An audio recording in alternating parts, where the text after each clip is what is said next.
اعجاز حیدر صاحب، یہ بتائیے گا کہ اب ڈاؤن دا روڈ آپ کو کیا صورتحال نظر آ رہی ہے، اور کل کیا ہوا؟ یہ کیا جب vice president J D Vance اور یو ایس ڈیلیگیشن آیا تو کیا وہ واقعی یہ سمجھ رہا تھا کہ وہ 21 گھنٹے کے اندر اس مسئلے کا، چلے ٹھیک ہے شاید یہ نہ سمجھ رہا ہو کہ ایک پیس ڈیل وہ لے لیں گے، لیکن یہ کہ کوئی بڑا بریک تھرو، کوئی ایک میننگ فل وے فارورڈ یا ایک میننگ فل ڈیولپمنٹ یا کسی قسم کی کوئی چیز، وہ اس 47 سال کے جنگ کے بیک گراؤنڈ کو 21 گھنٹے کے اندر جو ہے وہ ریزالو کر لیں گے؟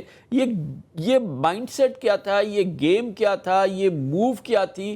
یقیناً یہ جو کیا انہوں نے وہ یہی کرنے کے لیے آئے تھے. کیا آپ یہ سمجھتے ہیں کہ وہ یہی کرنے کے لیے آئے تھے اور یہ کر کے چلے گئے جو انہوں نے ڈیمانسٹریٹ کیا؟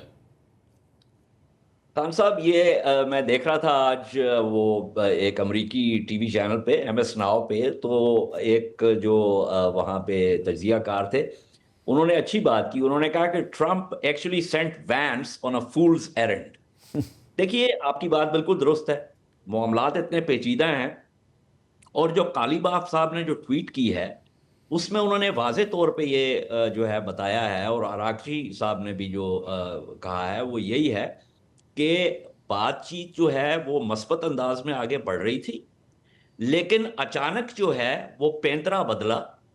کیونکہ یہ بھی پتہ چلا ہے کہ delegation especially the VP Vance was trying to clarify things from Trump. تو وہ پینترا انہوں نے بدلا ہے اور وہ واپس اپنی جو میکسیملس پوزیشن ہے اس پہ آ گئے. دیکھیے، ہمیں ایک بات کا خیال رکھنا ضروری ہے، یہ ایک جنگ جو ہے نا اپنی شروعات سے حکمت عملی کی تلاش میں ہے. یعنی یہ جو ہے پہلے تو عام طور پہ تو یہ ہوتا ہے کہ آپ حکمت عملی جو ہے وضع کرتے ہیں اور اس کے بعد کوئی کام کرتے ہیں.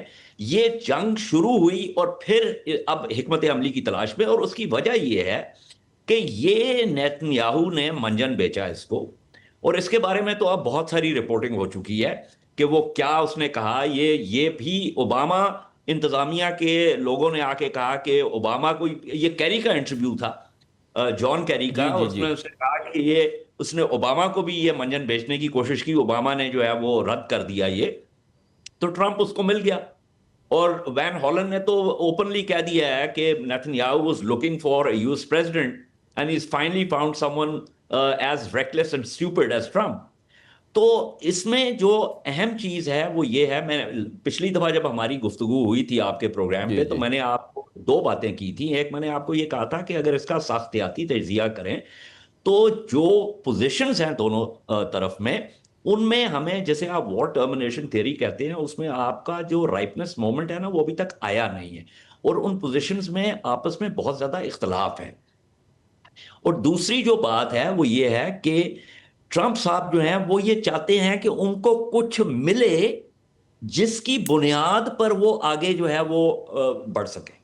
اب وہ ملنے کا معاملہ یہ ہے کہ وہ تو جنگ کے آغاز سے پہلے معاملہ تقریباً طے ہو چکا تھا. جو البسیدی صاحب نے جا کے وینس سے ملاقات کی، امریکی چینل پہ جا کے بات کی، اور یہ بھی کہا کہ JCPOA میں جتنا ایران نے کنسیڈ کیا تھا اس سے زیادہ کنسیشنز دے دی تھی.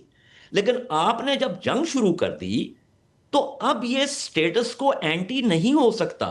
یہ جو ہے ایک وجودی جنگ بن چکی ہے ایران کے لیے، اور اس میں اس جنگ کے خاتمے کے لیے ایران کو بنیادی ضمانتوں کی ضرورت ہے. اس لیے اب خلیج کی بھی جو جیو پولیٹکس ہے وہ بھی تبدیل ہو چکی ہے. ٹرمپ صاحب کا اس بات پر اصرار کرنا کہ وہ واپس جا سکتے ہیں اور سٹیٹس کو اینٹی میں جا کے جو مطالبات پیش کیے تھے اب وہ مطالبات ایران سے منوا سکتے ہیں، تو یہ احمقوں کی جنت میں رہنے کے مترادف. جی، تو فیض بھائی یہ بتائیں کہ